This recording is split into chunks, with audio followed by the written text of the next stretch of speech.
Good morning.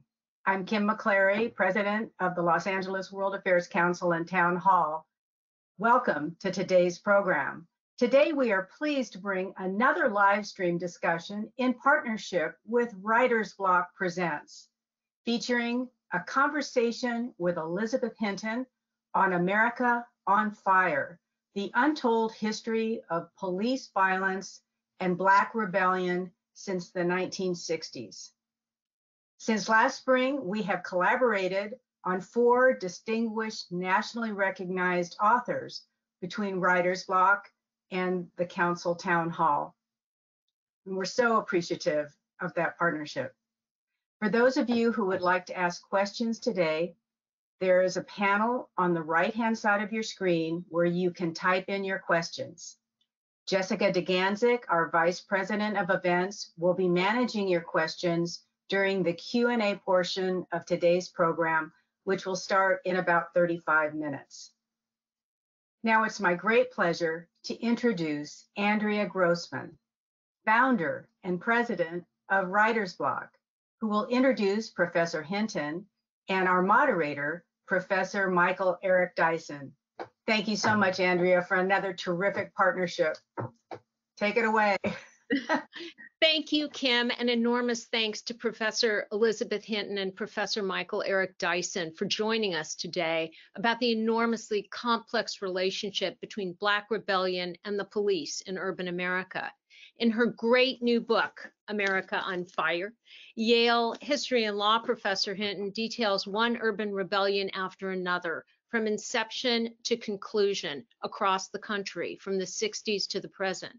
Unchecked police aggression, she contends, results in increased community violence. She describes the triggers and the police response. She also relates the press reactions and the local, state, and federal reactions to the uprisings. What is clear is the lack of public policy to adequately address the root causes of unrest and ensuing violence to break the cycle. It's a visually bracing and stunning account of the last 60 years in America. The viral video of the Rodney King beating brought police violence into mainstream living rooms. Years later, we're in the throes of a racial reckoning, decades upon decades in the making. No one says it like Professor Michael Eric Dyson. He holds an endowed chair at Vanderbilt University and writes frequently about race in America. In a recent appearance on MSNBC, he noted that there's a race quake happening right now. If you'll pardon the expression, I just couldn't shake that line because it's a perfect description of what we're seeing. In his intimate new book, Long Time Coming, Dr. Dyson writes directly and passionately to Black victims of police violence. I urge you to go to our website and find a link to Eso Won Bookstore to get copies of Professor Hinton's book, America on Fire, and Professor Dyson's book, Long Time Coming. I'm so delighted to present Professors Elizabeth Hinton and Michael Eric Dyson.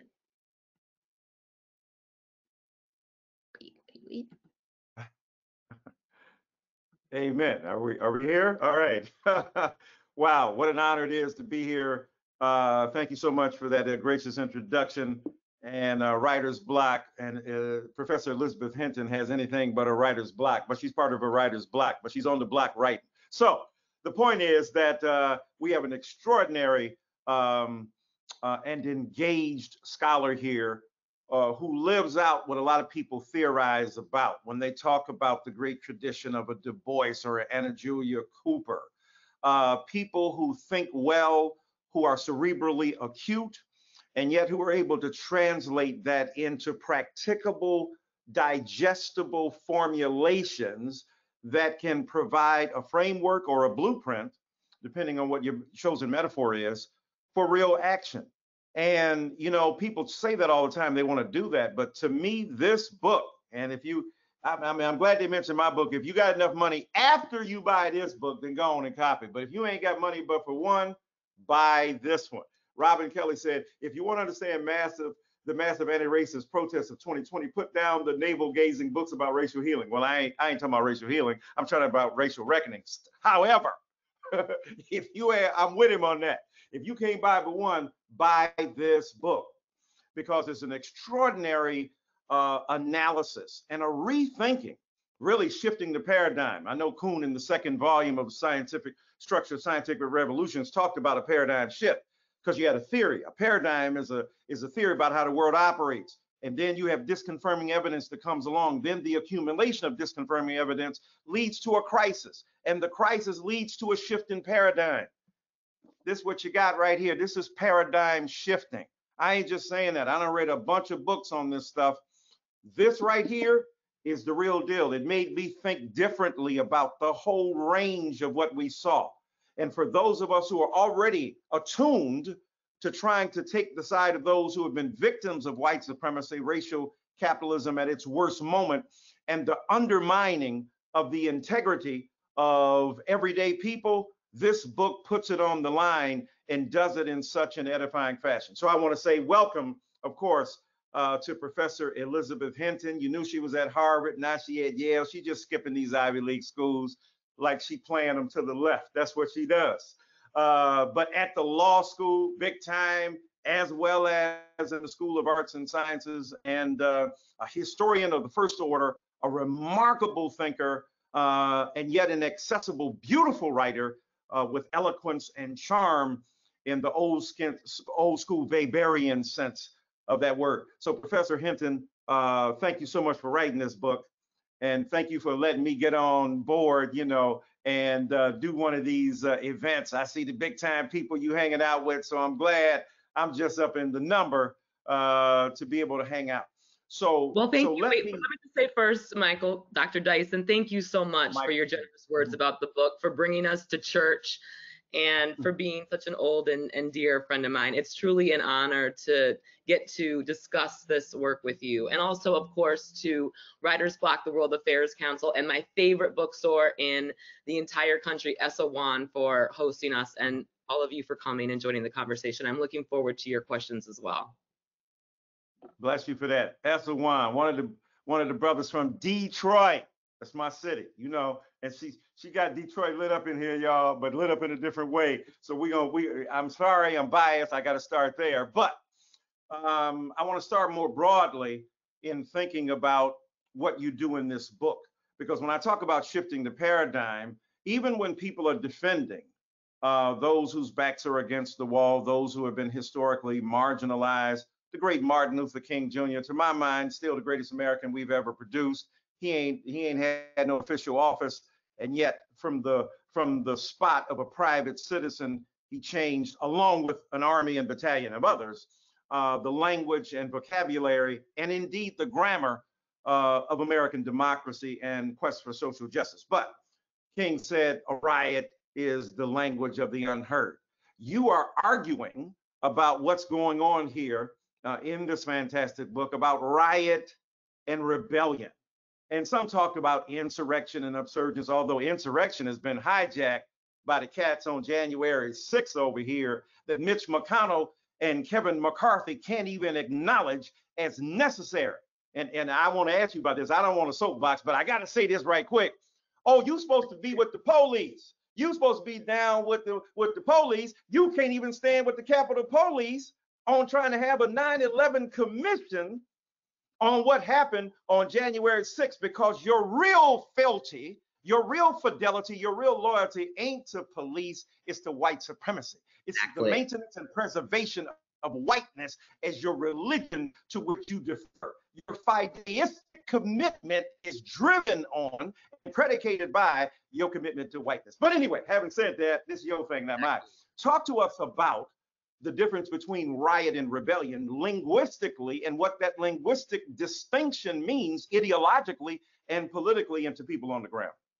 Right. So the language that we use to describe this political violence is really important, right? Because from jump, when the first kind of major uprising incident of Black collective violence happens in Harlem in 1964 in response to the killing of a 15-year-old Black high school student by New York City police, Johnson labels the violence as criminal, as meaningless, and immediately makes distinctions from what happened in Harlem and 8 other cities, including Rochester, New York, where the National Guard had to be called, and the civil rights movement. And yet, in doing so and making this distinction and saying that the riots, the so-called riots, were nothing other than criminal and tied to juvenile delinquency problems and propagated by a bunch of hoodlums, as Johnson said, or thugs, he and other officials failed to acknowledge that the root causes of this form of political violence were shared with the mainstream civil rights movement. The rebellions were about an end to police brutality, an end to white supremacists or protection from white supremacist terrorism, decent jobs, expanded educational opportunities, housing, healthcare, essentially to be treated and to gain full political and economic inclusion within American society. And so in labeling this form of political violence, which many people embrace and became a dominant form of Black protest when many Black Americans and Black communities felt they had exhausted all other options, and calling it criminal, the only solution then is more police, which is of course the precipitating cause that the people who rebelled are fighting against in the first place. And so if the cycle of police violence and Black rebellion and calling these incidents a riot and failing to recognize their socioeconomic root causes, we're not going to be able to break that cycle, and we're not going to be able to come up with the solutions that will finally address the various forces that cause people to take to the streets and to burn stores and throw rocks at policemen in the first place. Yeah, no, brilliantly stated. And we talking about LBJ again, you know, pound for pound, one of the greatest presidents ever for Black people ever. So that's what the good dude, right? That's what the guy who's like really on our side in so many other ways. Because when you talk about jobs and education, healthcare, I think he's resources and so on. I mean, LBJ understood with the Howard University speech, and then, you know, you start in a race later on. So this was one of the quote good white guys, you know, much better than Kennedy, who gained more reputation in death than he earned in life, right? His brother, Robert, a bit more in life, but still. So having said that, look at the jacked up way in which that occurs, and the deployment of that language is reinforcing the very vulnerability of the populations that are already being brutalized by the cops is so important. Because your earlier book, where really a bridge between, say, what Khalil Gibran Muhammad did and then what you know, Michelle Alexander did, you provide that in, to me, surprising fashion, because LBJ is one of the, you know, him and Lincoln, I think it's probably him, did more for Black people, but then you broke that down in a way, you know, your heroes got to be exposed for what they are, and you did it so brilliantly. So speak to us then about this tremendous tension. When the language is deployed, well, there's a misunderstanding, or we need better communication, or relations between cops and communities. Is it really that equal? I mean, is it really a breakdown in communication, or is it the manifestation of ideology and politics that the very framework undercuts the possibility of getting at brutalizing, terrorizing police forces? So speak to us again at that level about language by saying, you know, we need to enhance, as Obama talked about it, right? Let's be real. Obama said, well, we have to enhance, you know, relationships between communities of color and the police. Is that really what the issue is here? Because reading your book, I don't think so. Right. That's such an important point. And just back to your comment about Johnson, I mean, that was true for me too. You know, I've been doing this work for nearly 2 decades now. I can't believe it. I'm aging myself, right? And when I started researching the first book, which is a history of the development of national crime control policies, I thought that, you know, the origins of mass incarceration and modern policing were in the 80s with Reagan, just like everyone else. Then I had to go back to Nixon, and then I had to go back to Johnson and Kennedy. And it's really difficult to grapple with the fact that, you know, the modernization of American police and the expansion of law enforcement began at the height of the civil rights movement and progressive social change. And so much of this, then, that reality forces us to reckon with the shortcomings of liberal social policy and officials like Johnson's own racism and assumptions about Black pathology and Black behavior that deeply, deeply shaped the policies that they supported. And part of, you know, the consequence of those assumptions about pathology and behavior prevented them from embracing the systemic solutions, I think, that would allow us to get out of that, as you were talking about, Dr. Dyson, that kind of like, well, all we need is improved relations between the police and the community. All we need is to train our officers better, and we have some body cams, and you know, this problem is going to end. No, it doesn't end with better training. It ends with a different set of resources.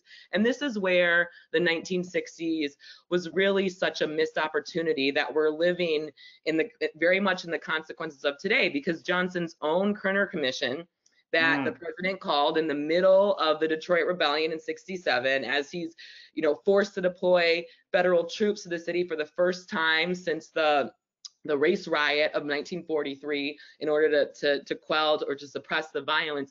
He calls this Kerner Commission to evaluate the causes and consequences of urban unrest that had rocked, you know, hundreds of American cities through every summer of his presidency. And the Kerner Commission said, okay, if we really want to stop, the Kerner Commission recognized what Johnson did not, and that is that, you know, the rebellions were not about Black pathology, but about access to resources. They were about jobs, perhaps first and foremost. They were about demands for better education. And the Kerner Commission said, okay, what we need to do is go beyond the war on poverty. The war on poverty has not gone far enough. We need a massive infusion of resources into low-income communities of color. We need a job creation program. We need both the public and private sectors to partner to create jobs for people. We've got to overhaul housing.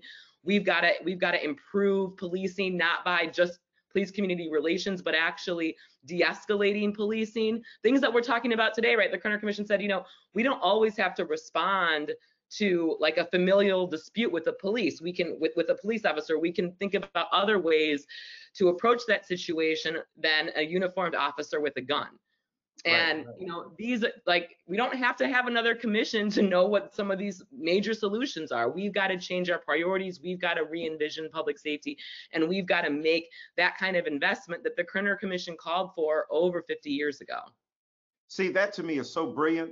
And that's helpful too, because I know you want this book to be a handbook, a guide, a weapon in the best sense of that word, in the hands of on the ground, everyday people, activists, social justice warriors who are catching wreck right now, the woke battalion, as the right wing would have it. And to me, one of the ways you do that is, given the analysis you just offered, cause. How brilliant is it tactically, right, to say, look, you mad at me talking about defund the police, you mad at me talking about, you know, radical reform. I'm just telling you what the Kerner Commission said. The Kerner Commission, everything I'm telling you, Kerner Commission, Otto and the boys and ladies, you know, jumped up, and in '67, and I'm from Detroit, and I was there when that dirty trail of smoke lit the sky. And I asked my mama what's going on, and she said it was because of a blind pig. I said, what is to myself later on with the language, what does a sightless mammal have to do with a so-called riot and a rebellion? Because we started using, you know, left with drum, and the left wing was there. My daddy was UAW, so we were already talking about the rebellion and the insurgents. And I'm figuring out what the hell, and I see brothers with afros putting money under there, and they got, you know, they got TVs and couches. I was like, yo, I wanted to join the Bacchanalia. I was like, yo, no, can't go out there. So, but here's the point, that resources, healthcare, but all of this goes back again to the police misbehaving, and the police treating us like trash, and the police seeing us as essentially disposable. And you talk about Detroit, you know, that Kerner Commission, 43, when that quote race riot went down. Look, all these immigrants, Black people migrating from the South, coming, you know, following Henry Ford, saying that you can make some money here. You make $5 a day, you know, and up by then in 43, and the tension between, you know, turning this into a World War II industry to provide weaponry and so on and so forth. So that stuff created real tremendous racial tension. So pathology is present, but it's white pathology, and we don't want to call it that. Pathology is present, but it's not, you know, what happens with Moynihan's report about the coming matriarchy of Black women. It's about the pathology of white supremacy and the pathology of the white family, which is organized around the economic immiseration of Black people. So yeah, there's pathology in families, it just ain't the Black ones. So help us understand, you know, structurally in Detroit especially, I think you call it the crucible in terms of the late 60s and early 70s, Newark and Detroit and, all these cities. And you put in some cities, I was like, well, damn, I didn't, stuff was going down. I'm like, that is eye-opening to me. So speak to us about why pathology, white supremacy, family structure, but in the dominant culture has a lot to do with the structural issues that people of color confront as well. So you're blowing my mind, Dr. Dyson, and you're pulling me in all kinds of different directions. I'm getting really excited. So I'm gonna try to capture everything that you said. But let me also just draw everyone's attention to an important point that you made too, in talking about how your family, UAW auto workers, my family as well. It says we were in Saginaw, Michigan, a little bit north of Flint, not Detroit. But referred to the violence in '67 as a rebellion. That was another reason why I really wanted to use that terminology, because most or many of the people who participated in this form of protest did not see themselves or call themselves as rioting. They saw themselves as rebelling. And this book is about really trying to take the participants' grievance seriously, and part of that is honoring how they characterize their own actions rather than a label that somebody else put on. But thank you for that. So, the what you're saying, the white pathology is so important here too, because for most of the 20th century leading up to the crucible period of rebellion in the late 60s and early 70s, what I call the crucible period, was white vigilante violence, bloody riots, as we've been talking about, against Black communities. And, so you have Springfield in 1908, when a mob basically just terrorizes and lynches Black wartime factory workers. You have East St. Louis in 1917, where thousands, one of the bloodiest riots of the 20th century, when thousands of white men basically forced Black families to choose between being shot to death or buried alive. You have, of course, and we're coming up on the anniversary of the Tulsa massacre, the decimation of the thriving Greenwood community in 1921, and then the World War II era race riots, right, in Detroit and other communities. And it was only when Black people began to fight back and demand, against repressive and exclusionary institutions, and uses political violence to make a series of civil rights and human rights demands, that these so-called riots were pathologized in a way where they were seen as criminal. And they were seen as senseless and seen as illegitimate, in a way that in many of the examples of the white vigilante or white supremacist terrorism earlier in the 20th century, the police and law enforcement were in cahoots. In Tulsa, many of the people who committed the atrocities against the Greenwood community had been deputized by the county government. So again, this leads to questions about, what kinds of violence is legitimate, who has a monopoly on violence, who was allowed to exercise their Second Amendment rights. To bear arms, and who isn't. And of course, we're still very much grappling with these questions. And January 6th demonstrated the extent to which we're still, these same ideas about whose violence is legitimate are still very, very much structure how we think about protests in this country in general. And historically, as we know, anytime, violent or nonviolent, anytime people demand racial justice and civil rights, whether they're filing petitions, marching in the streets, or throwing rocks at police officers, their grievance, they get called criminals, they get labeled criminals, and they get cracked down with the police. Again, that's part of the cycle that I've been describing. But I think one of the big consequences of this period is the decision and the consequences of these different views of white and Black pathology is the decision not to, again, make the kind of structural transformations that would have been necessary to really confront finally racial inequality and poverty in this country, but to invest instead in the police and surveillance and later incarceration to manage that inequality. So, out of the 60s, out of this war on poverty, war on crime, domestic policy approach of the Johnson administration, we don't get a job creation program that the Kerner Commission was calling for. We don't get a job creation program for poor people of color. We get a job creation program for the police. the Office of Economic Opportunity, which was the office that steered the war on poverty and exciting grant programs. The federal government, for a brief moment, was granting local organizations directly millions of dollars to solve the problems of poverty on their own terms. That didn't get turned into a permanent office, but the Office of Law Enforcement Assistance that steered the early years of the war on crime did, as the Law Enforcement Assistance Administration. And Right. that, the real turning point in the violence, so why the crucible period that I call, 68 to 72, the dominant narrative, and this is actually an assumption that I went into my first book with, is that, well, the rebellions they start in 64, the largest ones are Detroit and Newark in 67, and then there's this, successive rebellions in response to Martin Luther King's assassination, and then this form of violence kind of ends. But I discovered this new archive of local newspaper clippings that showed that after the creation of that Law Enforcement Assistance Administration, after the Safe Streets Act was enacted by Johnson, one of his last major pieces of domestic policy in June 1968, that's when rebellion actually peaked. And that's because the programs of the early war on crime that had militarized big city police forces as riot prevention measures eventually kind of seeped out through federal investment into smaller and mid-sized and rural communities. So all of a sudden, in places like Harrisburg, Pennsylvania, and Carver Ranches, Florida, and Phoenix, Arizona, residents are now confronted with a police department that has surplus weapons from Vietnam. They have, new AR-15s and M4 carbines and armored tanks granted by the federal government, and helicopters and tear gas and bulletproof vests. All these things that are kind of ubiquitous in law enforcement today really began in this period. And this militarization accompanied the expansion of police force in targeted communities of color.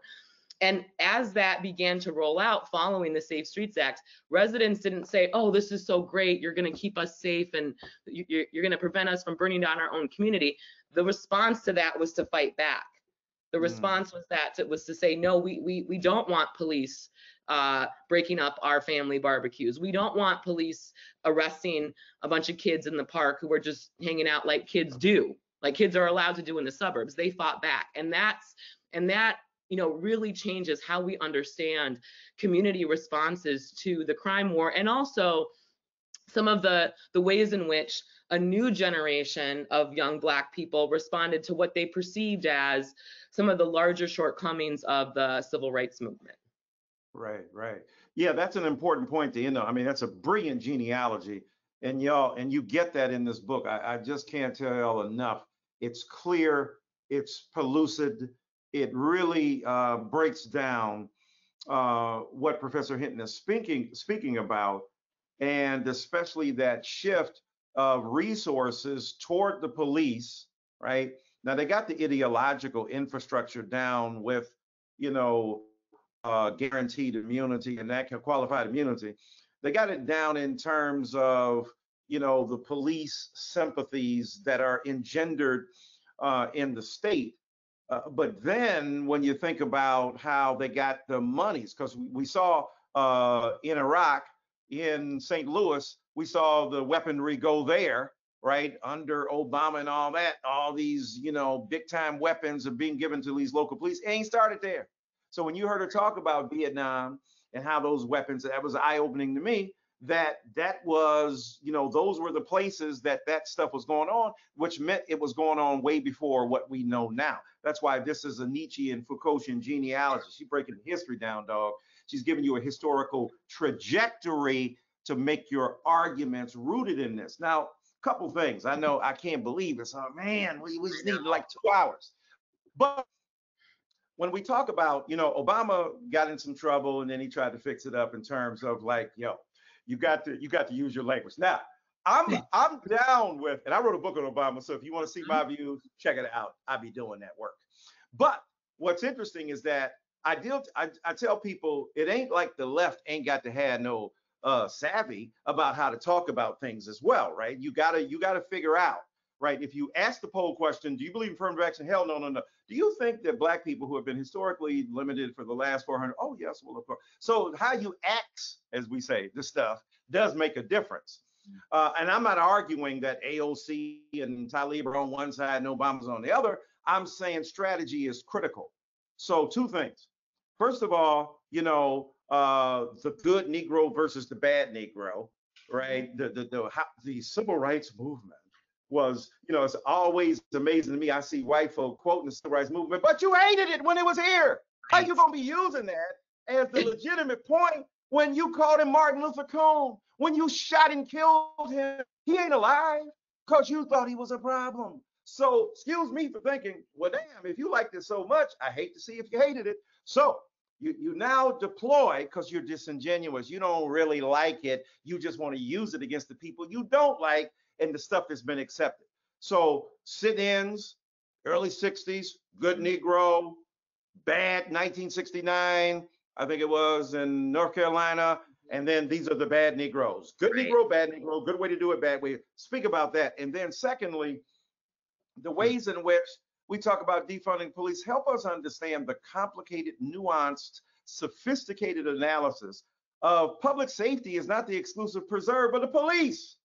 There are other measures, means, and motives and mechanisms to distribute public safety in an environment where we all want to be safe, but not at the expense of fellow citizens who were rendered vulnerable. Because I thought about Ma'Khia Bryant, and when you were talking about, earlier, there are other ways you can go about. I haven't seen white folk with machetes. Yep. Don't get shot.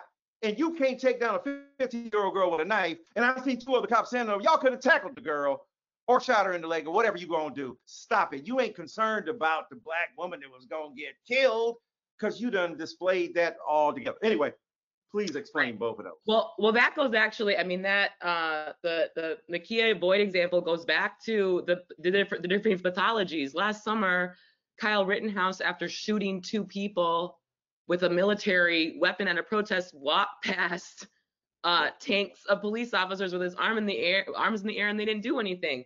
And before that, he was passing out water to people and all kinds of stuff. So those are great questions. So, the good Negro, bad Negro thing, this gets back to the point, in part, the point I was making before about how civil rights protests, whenever people begin demanding racial justice, there's always, this like clap down, this is criminal, this is going to bring the country into chaos. It's always associated with criminality because somehow, right? I mean, maybe because disrupting the racial hierarchies of the United States would, for many, unravel what this country stands for. But I think, one of the really important lessons of the book, and one of the things that Martin Luther King himself understood, is that both violent and nonviolent protests have been really important and entwined forces that have been integral to the success of the Black freedom movement historically. I mean, King said that this recognized that the success of his branch of nonviolent protests depended on the ability of violent protests, the coercion of violent protests, to suggest a different end if nonviolent tactics were not met. And so even, we see this playing out even last summer when, I mean, of course, the Black Lives Matter movement has been building and emerging for years following, Trayvon Martin, but then gaining more steam through Obama's second term after the killing of Michael Brown and Ferguson and beyond, right? But it was the fires of last summer in so many different cities, and combined with the tens of millions of people on the street. And let me also just clarify that the vast majority of the protests last summer were entirely peaceful, contrary to the ways in which much of that movement is depicted in the media, and the continued emphasis back to the commission discussion in Congress, though, of the need to investigate the attack on the Capitol and Black Lives Matter. But anyways, right. But as a result of both, the combination of violent and nonviolent protests last summer, we're in the middle of what you called it, a racial quake, a new racial reckoning. Systemic racism is now a buzzword. Defund the police and abolish the police are slogans that people actually have to contend with in new ways. So it has, that the protest movement combined has forced many of these conversations forward that I think are really important. And part of what it's forced forward is a new understanding of what public safety is and what public safety could be. I mean, when I think about public safety, and I think, you know, many of us, if you think about the things that make you safe, like when the moments that you feel safe, I bet most people don't immediately think about an officer in a uniform with a gun as something that makes them feel safe. Most people feel safe when they're around their loved ones, when they're around people they care about, when they're in their communities.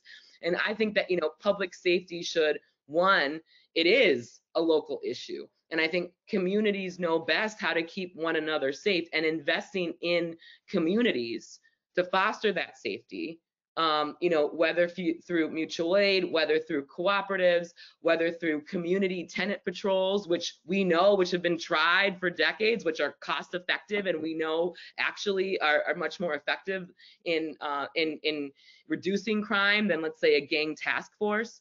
These are the kind of things that we need to look toward. But we also need to think about public safety as, like, public safety to me is every single child in the United States has lunch every day. Public safety means that, you know, our democracy is healthy because everybody has access to an education and everybody can go to college if they want to. Public safety means that every family has a living wage. Those are also aspects of public safety that we must contend with if we want to truly stop the kinds of social harm, the violence, and the crime that continues to pervade and rack so many of our communities across this country. Yeah, so brilliantly stated. Do you have a Genius Grant yet? Have they given you one of these MacArthur Awards yet? Because if they ain't, y'all need to be out here listening. I'm telling you, she's a genius already. I ain't waiting for the MacArthur people to say it, but y'all need to catch up and give her some dodo, because that would be important. So one more question. I know we got to go to Sister Jessica. I'm trying. I don't want to be jealous and very, very selfish here, but I got to say, to end this, here we are living through this racial miasma, this catastrophe, the crisis that is afoot. It ain't new. It's predictable in so many ways. George Floyd was a linchpin, so to speak, in many ways. Maybe because of the pandemic, we were all at home watching our screens, so we're much more vulnerable to the images that flooded those screens. A week before George Floyd, of the pandemic, we would have said, get off of those darn screens. People like me, old people, get off those screens, you get off the lawn and talk to people. Now we're dependent upon these screens to mediate conversation and to talk to one another. God bless those who have had to say goodbye to their family members on a screen forever as they die, right? Or talk to your therapist or your minister or your loved ones and so on. So that being the case, George Floyd played a big role. It really, exploded the consciousness of so many other people. A lot of white folk got involved in the social protests and so on and so forth. How does that get leveraged to change the paradigm when it comes to policing? Because police people, even when Derek Chauvin is on, and now a convicted murderer, is on trial, they still killing Black people. And at the end of the day, what we're trying to do is what Beyonce said, stop killing us, right? And so how do we shift that conversation where it's not, as you've already indicated in the book in a brilliant way, it ain't just about training. It ain't just about unconscious bias or implicit bias. All that's real and it's important, yeah.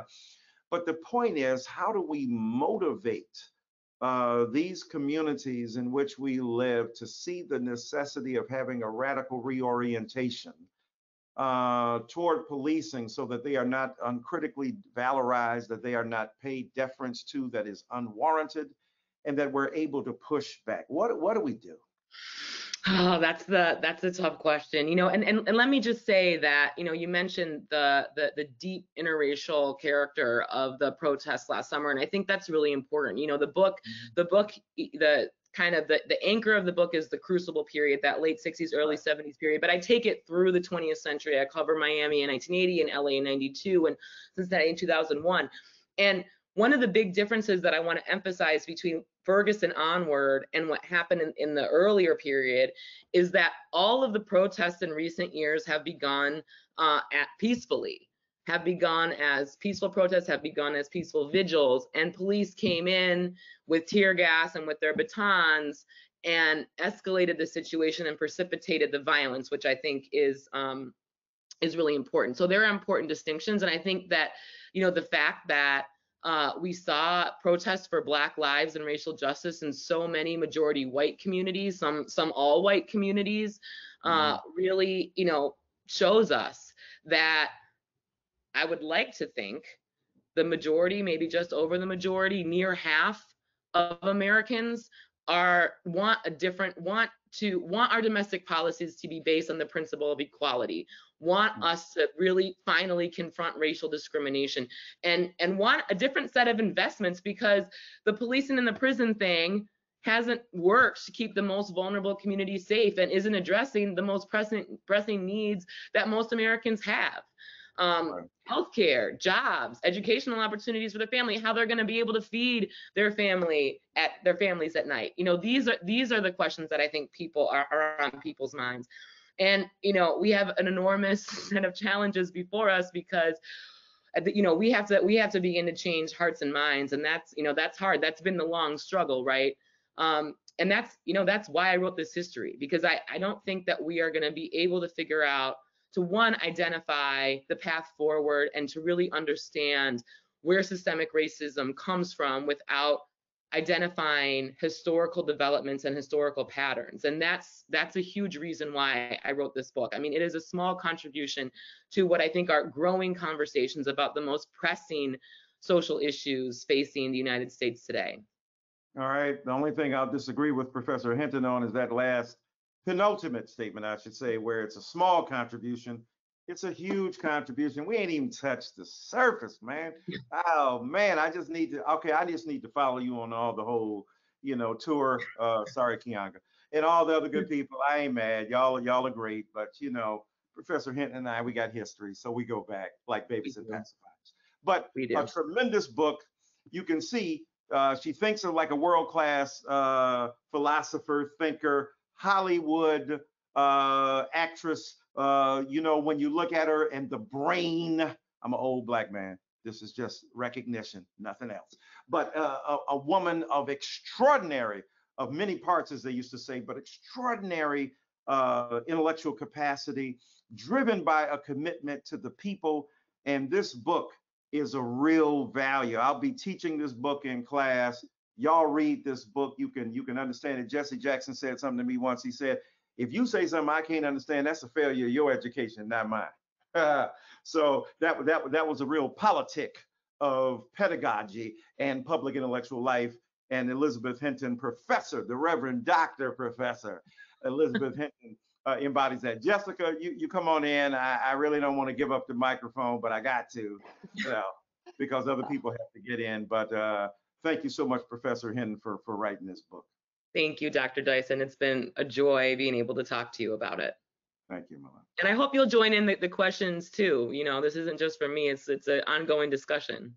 I will join in. I'll read them to you. All right.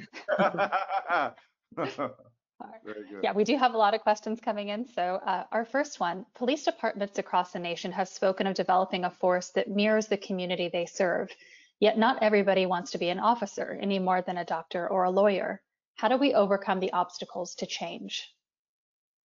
Well, you know, part of it is not just, and that's been, the thrust of representation has been a long embraced reform, one suggested by the Kerner Commission, and actually, you know, the Kerner Commission's, many of the recommendations that the Kerner Commission presented to the Johnson administration around policing and law enforcement were what actually got taken up. But the move to diversify law enforcement with not just people of color, but also women, has been, you know, one of the major developments of the late 20th century. Police forces are much more diverse than they were previously. And that still hasn't stopped the problem of police violence in general. I do think, you know, if we're talking about community policing in its truest form, and this goes back to something that Dr. Dyson and I were talking about, which is that, you know, I believe that people in communities should be responsible for keeping their own community safe.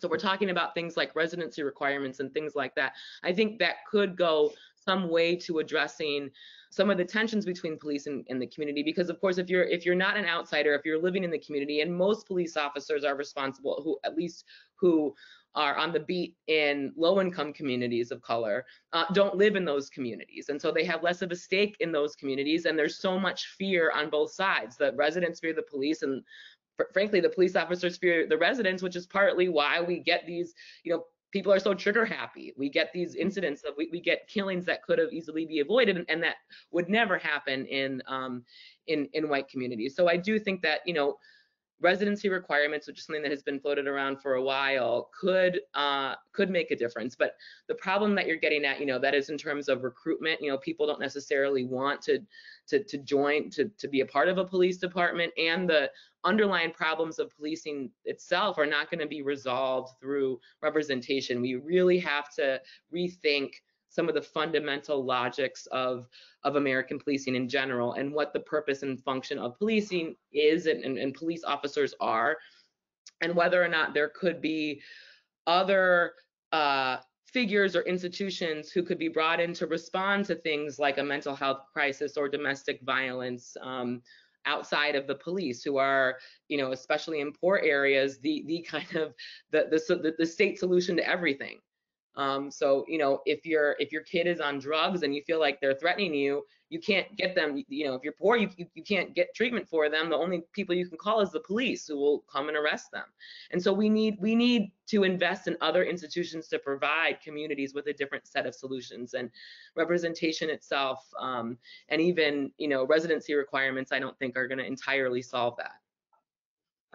Historically, many of the most prolific and influential Black voices confronting inequality were or are rooted in their faith. Can you talk about the historical role of churches and faith to address some of these racial divisions in communities, and how they can lead policy? That's such a great question. And let me also just, in thinking about the kind of ties of the rebellions within the larger Black freedom movement, is that, many churches and church leaders and clergy were instrumental in, not in ways the police were not, in actually, calming the violence down, but also in the aftermath of rebellion, advocating on behalf of the participants as part of a longer struggle for civil rights that many of religious institutions in Black communities had been a part of. So I think, there, and my former colleague and dear friend Henry Louis Gates Jr., of course, has a brilliant new book and PBS documentary on the importance of the Black church historically. But I think, we need, in addition to the church, in order to sustain our movement for freedom and social justice, we need vibrant institutions. And, throughout our history, from slavery to the present, the church has really been the bedrock of our community and the bedrock of freedom struggles. Still muted, sorry about that. What are similarities and differences between the recent discrimination against Asian people compared to the long history of discrimination against Black people? Well, one thing that's really interesting, I think, with respect to the history of criminalization that I study and that I consider myself an expert in, is that the criminalization that went into drug enforcement targeted people of color, and Asian Americans in the early 19th century were targeted for opioid abuse, and their communities were heavily policed. Again, showing the ways in which certain criminal laws are used against racialized groups as proxy for social control. This is, of course, during a moment when there was a surge in Chinese immigration and a lot of fears and racist, xenophobic fears and nativist views about that. And so you get a law that targets that community to arrest them and round them up. So the history of criminalization that I'm describing, and the ways in which laws have targeted racially marginalized groups historically, is not just a story of Black Americans, but a story of all racially marginalized groups, of which Black Americans are a part. And I think, what we've seen recently is tied to, as actually Dr. Dyson kind of opened this with, which is that white supremacy trumps everything else, even effective law enforcement and the police itself. And violence against communities of color has, from the white vigilante mobs that I discussed earlier, to police violence, to the mass shooting that we saw in Atlanta against Asian Americans, is part of the fabric of the United States. And it is going to take really confronting the deep roots of that racism in order to prevent future violence against not just Black and brown people, but all racially marginalized groups. Thank you. What do you think has changed in the last year since George Floyd's death, if anything? And how much of an impact will the Derek Chauvin verdict in Minneapolis have on racial justice?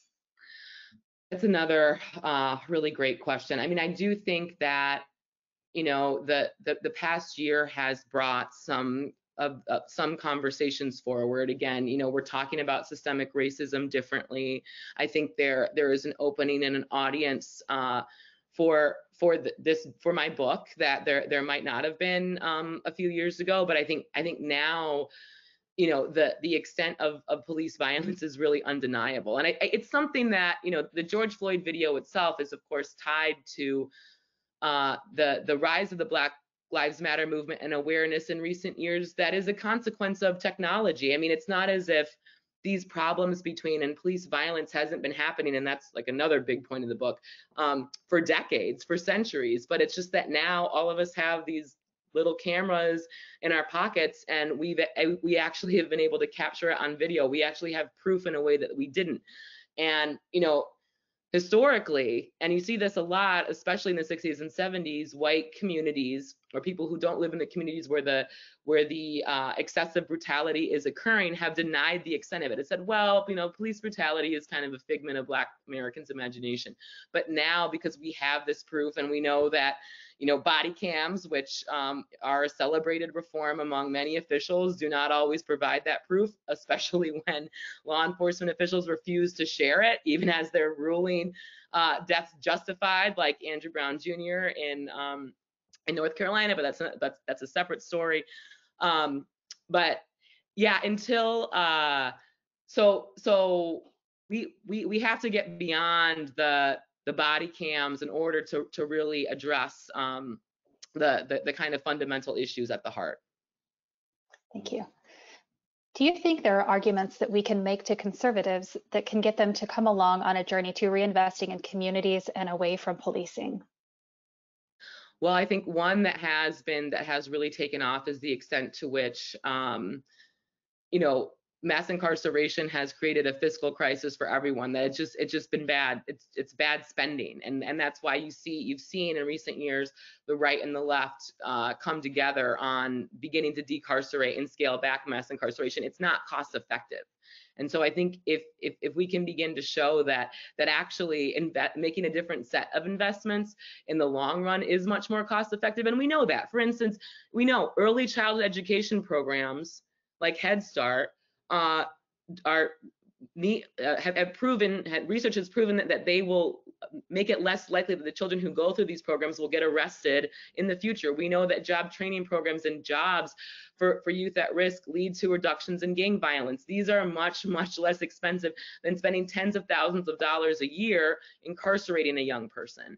And so I think, there's a fiscal argument that can be made, and there should also be a moral argument that we can make. I mean, why we're supposed to be the land of the free, but we're the planet's great incarcerator, and there shouldn't be room for this in a democracy. I mean, I think the question is, and this is, one of the things that we're seeing playing out, whether or not broad swaths of the American public or a section of the American public truly wants this to be a democracy.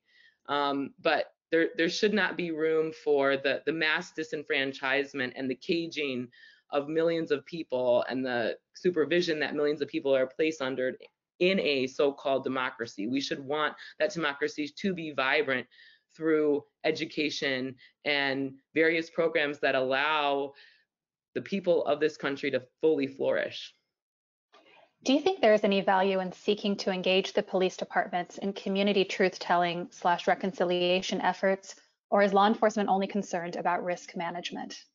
So I think having been a part of that in Stockton, California, I think it's extremely important. And that's, the reconciliation efforts are part of reckoning with our history. I think that's, really important. One of the things, the Stockton Police Department for some time has done trainings with police officers on the history of police violence and brutality and discrimination.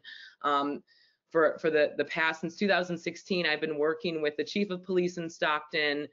He opened up the records of the police department to me to assist them in helping to reckon with this history. And actually some of the research that I did over the course of that work, I included in the book on Stockton, so that they could then, instead of talking about the kind of history of police violence more broadly when they train officers, they can actually tie it into the direct history of the city.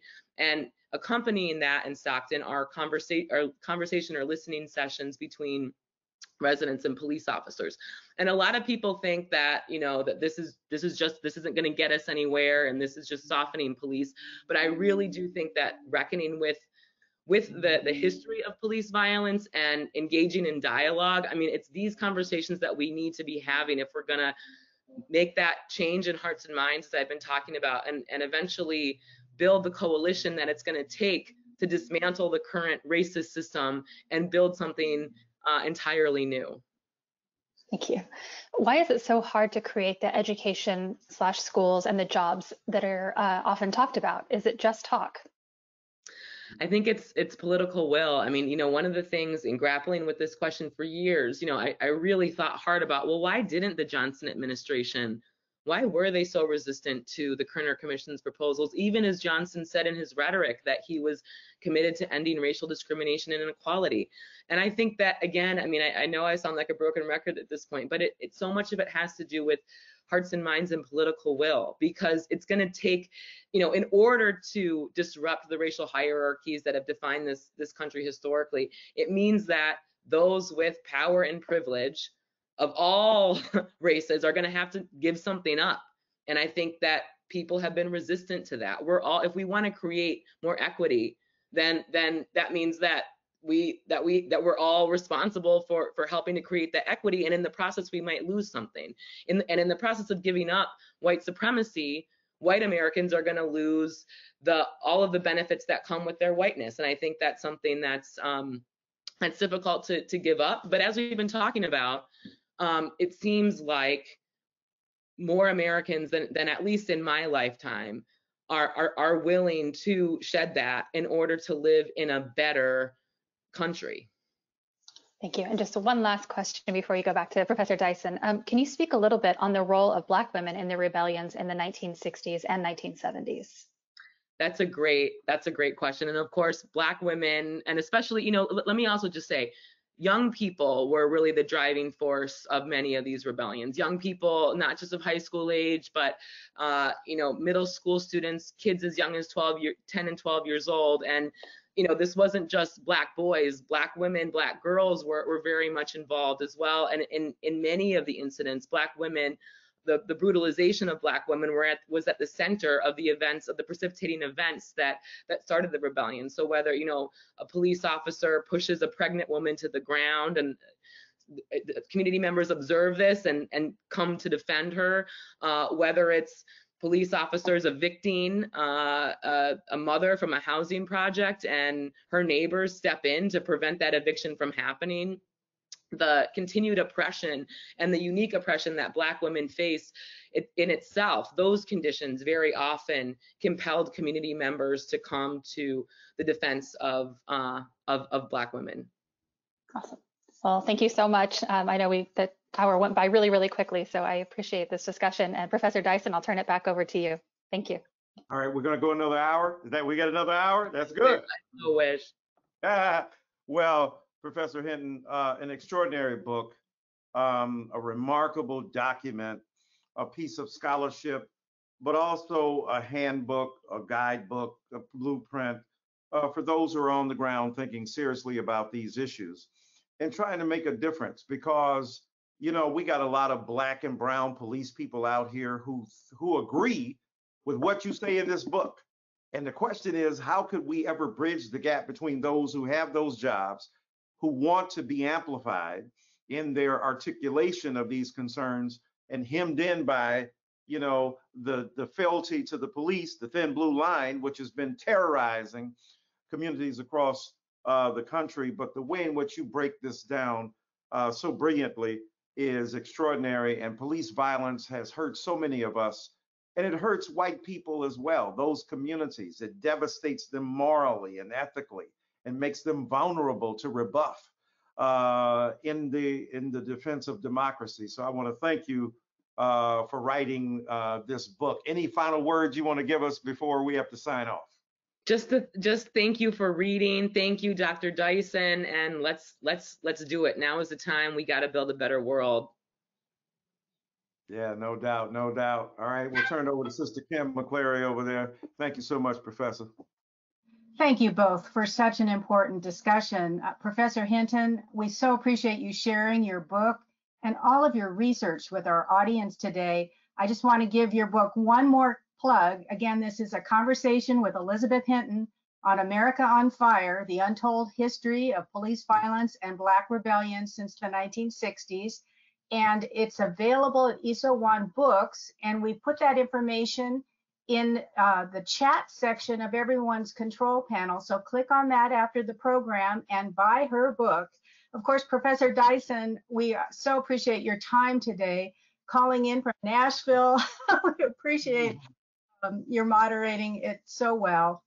And of course, we would be remiss to not thank Andrea Grossman, the founder and president of Writer's Bloc, who worked tirelessly to bring you all here for today's program. So thank you to Andrea as well.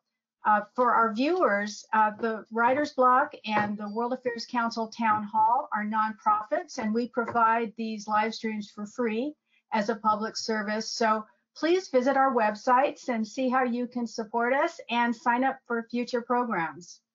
In the meantime, thank you all for joining us again. This is such an important topic. Thank you so much. Thank you. Thank you, everybody. Take care.